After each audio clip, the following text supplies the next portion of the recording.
दोस्तों इन साइड भी मौजूद मगर में खुश आमदीद। लेकिन अब इस्लामाबाद हाई कोर्ट के अंदर नए जजेस की आमद के साथ ही माहौल जो है वो हस्बे तवक्का जो है वो गर्म होना शुरू हो गया है और वकला ने भी हस्बे तवक्का जो है वो अपने लिए एहतजाज के अमल का ऐलान कर दिया। उन्होंने कहा जनाब कि हम एहतजाज करेंगे, भरपूर तरीके से एहतजाज करेंगे, लोगों को हमने वैसे भी इंसाफ नहीं लेने देते और मुस्तकबिल में भी उनके लिए इंसाफ के जो दरवाजे हैं उनको बंद किया जाएगा, एहतजाज जारी रखा जाएगा, अदालतों का बाइकआउट किया जाएगा। और अपने जो उन्होंने एक वकला कन्वेंशन बुलाने का भी ऐलान किया और इसके साथ साथ उन्होंने इस बात का मुतालबा भी किया है कि ये जो ट्रांसफर्स ऑर्डर्स पास किए हैं president of Pakistan mister Asif Ali Zardari साहब ने, उनकी तरफ से जारी किए जाने वाले इन ट्रांसफर ऑर्डर्स को मनसूख किया जाए और इन जज साहिबान को वापस उनके रिस्पेक्टिव हाई कोर्ट्स में भिजवाया जाए। और उन्होंने इस बात की भी दरखास्त की है इन जज साहिबान से कि जनाब आप 26वीं तरमीम के फैसले तक रजाकाराना तौर पर जनाब आप जो है वो चार्ज ना लें और इस्लामाबाद हाई कोर्ट में अपने काम का आगाज ना करें। अलबत्ता जिस वक्त वकला जो है वो मुस्तकबिल के लिए अपने एहतजाजी प्लान को वज़ा कर रहे थे, उसी दौरान एक और कोशिश हो रही थी, वो पसे पर्दा कोशिश हो रही थी और वो 6 के टोले की तरफ से कोशिश हो रही थी। और 6 के टोले की तरफ से एक अहम तरीन जज साहब जो कि सीनियर जज हैं इस्लामाबाद हाई कोर्ट के, उनके साथ राब्ता किया गया और इन खतबाजों की तरफ से उस सीनियर जज से इस बात का इल्तमास किया गया कि जनाब आप भी मौजूदा सूरत हाल में हमारे साथ इजहार यकजहती करते हुए एक खत तहरीर फरमा दे। अब उनकी ये जो दरख्वास्त थी उस जज साहब की तरफ से मुस्तरद कर दी। आप यकीनी तौर पर जानना चाहेंगे कि वो जज साहब कौन थे। ये जो खत की दरख्वास्त की गई ये किन वजूहात पर की गई और इस खत के जरिए एक तीर से 2 शिकार किस तरह करने की कोशिश की गई और किस तरीके से इस सारे अमल को उस जज साहब की मामला फहमी ने नाकाम बनाया। इस सारी सूरत हाल पर आपके साथ बात करूंगा और ये अहम तरीन खबर आपके साथ शेयर करूंगा। लेकिन उससे पहले एक और खबर का भी तज़किरा करना आपके साथ जरूरी है, क्योंकि जिस तरीके से मैंने आपसे गुजारिश की कि वकला जो हैं वो एहतजाज की तैयारियों में मसरूफ थे और आपस में एहतजाज के लिए सलाह मशवरे कर रहे थे, जज साहब अपनी कार्रवाइयां पा रहे थे और दूसरी जानिब जो चीफ जस्टिस हैं इस्लामाबाद हाई कोर्ट के, उन्होंने जनाब और ही ज्यादा जो कहते हैं जलती तो तेल पाता, उन्होंने तो जनाब भंबड़ी मचा दी है। वो इस वजह से कि आपको पता है कि छुट्टी है और छुट्टी वाले दिन जो है अगर अदालती अमले को बुलाया जाए, अदालती अमले को बुलाकर इस्लामाबाद हाई कोर्ट के जो कमरे हैं उनको, जो अदालतें हैं जो बंद पड़ी हुई थी, उनके तालों को खुलवाया जाए, तालों को खुलवा के उसकी साफ सफाई करवाई जाए, जनाब कलियां शलियां चेक की जाएं, एसी शेसी देखे जाएं कैसे चल रहे हैं, हीटिंग का सिस्टम ऑन है, कुर्सियां ठीक हैं, पेंशन आगे पड़े हुए हैं वो ठीक काम कर रहे हैं और ये सारी साफ सफाई करवा कर जनाब जहां जहां पर जिस चीज की रिक्वायरमेंट थी वो पूरी करवाने के बाद मैं कहता हूं कि उसके बाद तो आमिर फारूक साहब ने वो कार्रवाई कर दी है जिसके नतीजे में जो चीखें थी वो 7वें आसमान तक गई होंगी। वो का मामला क्या था? वो मामला ये था कि नया रोस्टर जारी कर दिया है जनाब आमिर फारूक साहब ने और उस नए रोस्टर के तहत जनाब आमिर फारूक साहब ने जो नई सीनियरिटी लिस्ट है उसके मुताबिक जो बेंचेस हैं उनका तयन कर दिया। क्योंकि इससे पहले जब ये ट्रांसफर्स नहीं हुई थी उससे पहले आमिर फारूक साहब जिस अदालत में बैठते थे उसको बेंच नंबर 1 कहते थे और बेंच नंबर 2 को हेड करते थे जनाब मोहसिन अख्तर कियानी साहब जो कि सीनियर मोस्ट जज थे। अब सूरत हाल तब्दील हो गई है, अब बेंच नंबर 1 में बैठेंगे जनाब आमिर फारूक साहब और बेंच नंबर 2 का दर्जा मोहसिन अख्तर कियानी साहब से लेकर ऑफिशियली सीनियर मोस्ट जज का रुतबा दे दिया गया है जनाब जस्टिस सरफराज डोगर साहब को और उनको बेंच नंबर 2 डिक्लेयर कर दिया गया है ऑफिशियली। रजिस्ट्रार ऑफिस ने तबादले के बाद आने वाले 3 जजेस के लिए रोस्टर जारी कर दिया और बता दिया जनाब कौन कौन सा बेंच जो है वो किस किस जज साहब का होगा। इस्लामाबाद हाई कोर्ट के जज जनाब मोहसिन अख्तर कियानी साहब अब बेंच नंबर 3 के जज होंगे। सिंध हाई कोर्ट से आने वाले जस्टिस खादम हुसैन सुमरो का बेंच नंबर 9 होगा। बलूचिस्तान हाई कोर्ट से आने वाले जनाब justice Mohammad Asif bench number 12 पर बैठेंगे। रोस्टर हाई कोर्ट में जो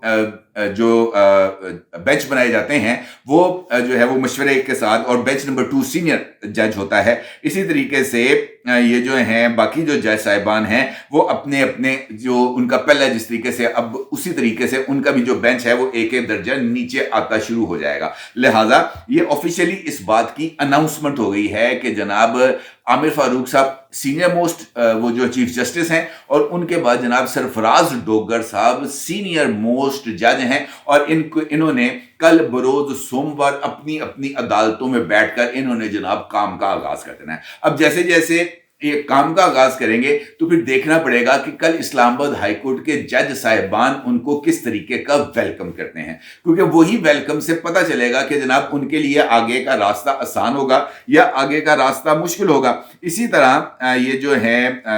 सरफराज डोगर साहब का जिसमें मैंने आपको बताया बेंच नंबर 2 है, और उनको उनके बेंच को डिवीजन बेंच यानी 2 जजेस पर मुश्तमिल जो बेंच बनाया गया है उसमें वो जनाब जो हैं उनके साथ सरफराज डोगर साहब और उनके साथ खादिम हुसैन सुमरो साहब हैं, यानी एक सीनियर और एक जूनियर। इसी तरीके से ये डिवीजन बेंचेस जो हैं वो बनते हैं। अब आपको पता है कि इस वक्त इस्लामाबाद हाई कोर्ट के अंदर 2 अहम तरीन मुकदमात हैं जो आए हुए हैं। एक है तोशाखाना 2 का रेफरेंस, जिसके ऊपर इमरान खान साहब जो हैं और बुशरा बीबी साहिबा, उनकी ये ख्वाहिश है कि जनाब वो ट्रायल मुकम्मल होने से पहले ही हमें इस केस से डिस्चार्ज कर दिया जाए और हमें बरी कर दिया जाए। इस हवाले से केस यहाँ पर मौजूद है।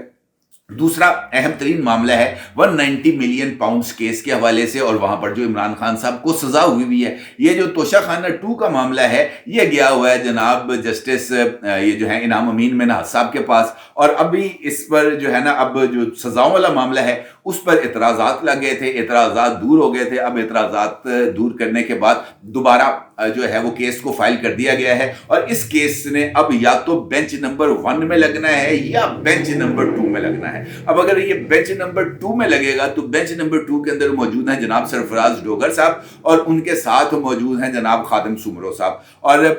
अगर बेंच नंबर 1 में लगेगा तो वहां पर मौजूद हैं जनाब जस्टिस आमिर फारूक साहब और उनके साथ मौजूद हैं जनाब अमीन मिन्हाज साहब। तो इसका मतलब है कि लाल है, इसमें अब किसी को कोई दो राय नहीं होनी चाहिए। लिहाजा ये जो चीखो पुकार और ये जो फड़लो है वो इसी वजह से पड़ी हुई है। ये जो वकला हैं इन्होंने जिस तरीके से एहतजाज का ऐलान किया और उन्होंने कहा जनाब कि हम भरपूर तरीके से एहतजाज करेंगे जब तक 26वीं आईनी तरमीम फुल कोर्ट नहीं सुनता। तो फिक्र ना करें, 26वीं आईनी तरमीम का मामला भी फुल कोर्ट ही सुनेगा। ये 8 जजेस अपॉइंट हो जाएंगे। 8 जजेस के अपॉइंट होने के बाद ये जो है समात 26वीं आईनी तरमीम के लिए ये फरवरी के तीसरे हफ्ते में इसने लगना है, समात के लिए फिक्स होना है। तीसरे हफ्ते में जनाब वकला जब इस बात की इस्तदा करेंगे इसको फुल कोर्ट में लगाएं, वो कहेंगे जनाब बिस्मिल्लाह हम लगा देते हैं फुल कोर्ट में, और वो फुल कोर्ट में चली जाएगी वो, और फुल कोर्ट भी सुनेगा उसके बाद सुप्रीम कोर्ट ऑफ पाकिस्तान का, जिसके अंदर 2 जो हैं वो एडिशनल जजेस, एडॉक जजेस, जिसमें जनाब जस्टिस तारिक मसूद साहब भी शामिल होंगे, वो भी बैठेगा, और फिर जनाब जो आइन और कानून है उसके मुताबिक फैसला हो जाएगा। और इसी सूरत हाल में ये जो खतबाज हैं ये अपनी नई खतबाजियां करने के चक्कर में राब्ता किया गया, ज़राए ने इस बात का इंकिशाफ किया है, राब्ता किया गया है जो सीनियर जज हैं इस्लामाबाद हाई कोर्ट के मिस्टर जस्टिस गुल हसन औरंगजेब साहब से। ठीक है जी, ये जो हैं जस्टिस गुल हसन औरंगजेब साहब, ये अगर ये वाला मामला ना होता, ट्रांसफर्स का ना होता, तो ये भी टॉप 3 जजेस में इन्होंने आना था, और अगर मोहसिन अख्तर कियानी साहब चीफ जस्टिस ना बनते तो इम्कान ये था कि जनाब मियां गुल हसन औरंगजेब साहब जो हैं वो बन जाते चीफ जस्टिस। अब इम्कान ये पाया जा रहा है कि चूंकि आपको पता है कि इस्लामाबाद हाई कोर्ट के अंदर कॉन्स्टिट्यूशनल बेंच नहीं बनना, क्योंकि 26वीं तरमीम के मुताबिक हर वो सूबा जिसमें सूबाई असम्बली ने करारदाद मंजूर करनी है और उसके बाद कॉन्स्टिट्यूशनल बेंच बनना है। चूंकि इस्लामाबाद में already supreme court of Pakistan एक कॉन्स्टिट्यूशनल कोर्ट भी मौजूद है, कॉन्स्टिट्यूशनल बेंच भी मौजूद है, लिहाजा इस्लामाबाद हाई कोर्ट में कॉन्स्टिट्यूशनल बेंचेस अलग नहीं होंगे। इम्कान ये जाहिर किया जा रहा है कि जनाब मियां गुल हसन औरंगजेब साहब भी जो है वो सुप्रीम कोर्ट जाएंगे, और 10 फरवरी को शायद इस बात का जो है वो इसमें कुछ पॉजिटिव पेशरफ्त हो जाए कि गुल हसन औरंगजेब साहब और आमिर फारूक साहब ये दोनों चले जाएं सुप्रीम कोर्ट ऑफ पाकिस्तान। अब इस चक्कर के अंदर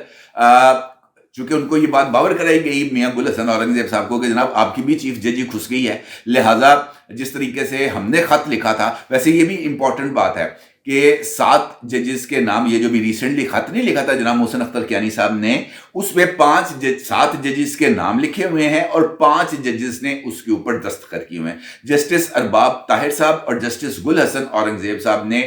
उस खत के ऊपर दस्तखत नहीं किए थे, बाकी 5 जजेस ने उसके ऊपर दस्तखत किए थे। इसका मतलब ये है कि मियां गुल हसन औरंगजेब साहब और अरबाब ताहिर साहब ने अपने आप को इस मामले से अलग रखा था पहले दिन से, और उसकी वजह थी कि ये कोई ऐसा मावराए आइन इकदाम नहीं हो रहा था, कोई ऐसा गैर आइनी इकदाम नहीं हो रहा था जिसके ऊपर वो अपनी रिजेंटमेंट शो करते। वो ये कहते कि जनाब आपने जो है वो जजेस को ट्रांसफर करके कोई गैर आइनी इकदाम किया है, इस तरह की कोई सिचुएशन नहीं थी, लिहाजा उस पर उन्होंने खत जो है वो उसके ऊपर उन्होंने दस्तखत नहीं किए थे। अब जो वजह मेरी नज़र में इसके सामने आ रही है कि ये जो हमारे खतबाज हैं ना, ये बाज नहीं आ रहे इस सारे चक्कर में ना, कि जनाब हम आइन और कानून को अपहोल्ड करें, आइन और कानून के तहत जो भी चीज़ें चल रही हैं हम उसको आगे लेके आगे चलें। उनका ये मानना है कि नहीं जनाब, ये जो है ना खेडांगे ना खेडन देंगे। अब इस तरीके से जो निज़ाम है वो नहीं चला करते, निज़ाम जो है वो रास्ता देने से ही चलते हैं। चूंकि ये निज़ाम को रास्ता नहीं दे रहे थे, लिहाजा निज़ामुद्दीन ने अपना रास्ता ढूंढ लिया, उन्होंने अपना तरीके से मामलात को चला लिया। इनकी ख्वाहिश थी कि जनाब खत लिख दिया जाए और मियां गुल हसन औरंगजेब साहब खत लिख दें ताकि इनके मौकफ में वजन आए। और मियां गुल हसन औरंगजेब साहब की तो रेपुटेशन है, वो कुछ जाली डिग्री वाले जज साहब थोड़ी हैं, वो तो बिल्कुल पक्के पैरी और फिर नाप तोल का उनका काम है, वो उसमें कोई हैंकी फैंकी नहीं है। उनका ये कहना था कि एक ऐसा वजन वाला जज अगर खत लिख देगा, इख्तिजाज रिकॉर्ड कराएगा तो उसका असर होगा। ठीक है जी। और उनके इस खत लिखने से या दस्तखत करने से जो सिचुएशन है वो उनके हक में जरा मोल्ड हो जाती है, लिहाजा उन्होंने ये चक्कर चलाने की कोशिश की। लेकिन मियां गुल हसन औरंगजेब साहब समझदार आदमी हैं, उन्होंने कहा नहीं जनाब, मैंने आपके इस ट्रैप में नहीं आना। उन्होंने ना दस्तखत किए उस वाले पहले खत पे और ना ही उन्होंने खत लिखने पर हामी भरी। उन्होंने कहा जनाब जो कुछ भी हुआ है कॉन्स्टिट्यूशन के मुताबिक हुआ। आर्टिकल 200 इस बात की इजाजत देता है कि जनाब ये जो है जज मुख्तलिफ सूबों से यहाँ पर ट्रांसफर किए जा सकते हैं। उन्होंने कहा कि ये जो कोर्ट की तश्कील हुई थी, उस कोर्ट की तश्कील के अंदर भी इस बात को लिखा गया था कि चूंकि ये वफाकी अदालत है, ये इस्लामाबाद की अदालत है और यहाँ पर चारों सूबों से जो जज हैं वो यहाँ पर अपॉइंट किए जा सकते हैं लाकर। लिहाजा उन्होंने कहा जनाब चूंकि कोई गैर आइनी इकदाम नहीं हुआ, लिहाजा हमारी तरफ से भी इस पर किसी तरह की कोई ऑब्जेक्शन नहीं होगी। अलबत्ता ये एक नए बहरान को ये वकला के जरिए क्रिएट करने की कोशिश की जा रही है और उस हवाले से ये जो वावेला है ये भी इसी वजह से मनाया जा रहा है कि जनाब ये जो सियासी मफाद परस्त हैं इनको किस तरीके से बेनिफिट किया जाए। और इसी चक्कर के अंदर ये जो सियासी पुष्टपनाही के जरिए वकला को आगे लाकर उनको फंड अभी देख लेंगे आप थोड़े दिनों तक कोई जो है वो खैबर पख्तूनख्वा से आएगा और यहाँ से आकर खिताब करेगा और यहाँ पर आकर उनको 10, 20, 50 लाख रुपया जो है वो डोनेशन दे के जाएगा। तो उसके बाद जनाब पैसे आ जाएंगे, काम खत्म, बेहतरीन तरीके से सियासी माहौल जो है वो आगे बढ़ेगा। और इसीलिए ये सारे के सारे सीन को क्रिएट किया जा रहा है। मुझे ऐसा नहीं लगता कि एहतजाज से किसी तरह का कोई फ़र्क पड़ेगा, मुझे नहीं लगता कि ख़तबाजों की चालाकियों से किसी तरह का कोई फ़र्क पड़ने जा रहा है। जो कुछ होना है वो हो गया है और उसके बाद अब ये अनफिनिश्ड एजेंडा है कि जनाब आमिर फारूक साहब ने सुप्रीम कोर्ट जाना है और उसके बाद यहाँ पर एक नए चीफ जस्टिस की अपॉइंटमेंट होनी है और वो भी मुमकिन तौर पर जनाब सरफराज डोगर साहब ही इस लिस्ट में टॉप ऑफ द लिस्ट हैं और उन्हीं का इस बारे में इम्कान है कि जनाब वो चीफ जस्टिस बनेंगे। बाकी जो है वो हमें रोला रूला डालेंगे, रोला रूला डाल के इसी तनख्वाह पे काम करेंगे, ना किसी ने आना है ना किसी ने जाना है, ये बात तय है। अपने जरूर इजहार कीजिएगा। आपका बहुत शुक्रिया।